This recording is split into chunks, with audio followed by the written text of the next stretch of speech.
আজ 11th August, শ্রাবণ মাসের চতুর্থ তথা শেষ সোমবার। তো এখানে আমি ফুল সাজিয়ে রেখে দিয়েছি পূজার জন্য। তারপর আমি পঞ্চামৃত বানিয়েছিলাম। এখানে আছে দুধ, দই, ঘি, মধু, শর্করা দিয়ে আমি পঞ্চামৃত বানিয়ে বাবাকে স্নান করিয়েছি। আর তারপর শেষে গঙ্গা জল দিয়ে বাবাকে স্নান করিয়ে শুকনো বস্ত্র দিয়ে গা মুছিয়ে পাথর বাটির মধ্যে রেখে আমি এক এক করে ফুল, বেলপাতা সব অর্পণ করেছি। আর বেলপাতার মধ্যে আমি চন্দন দিয়েছিলাম। এরপর আমি জল দিলাম। তারপর আমি বাবাকে ভোগ নিবেদন করে আরতি শুরু করলাম।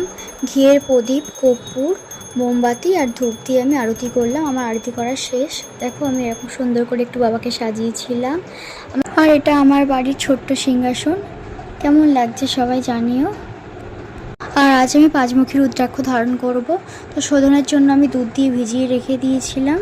তারপর আমি বাবার কাছে পুজো করে 108 বার মন্ত্র জপ করে এটা আমি ধারণ করেছি। আর আজ রাতের খাবারে ছিল সাবু মাখা। তো আজ ভিডিওটা এই পর্যন্ত থাকলো। দেখা হবে নেক্সট ভিডিওতে। টাটা।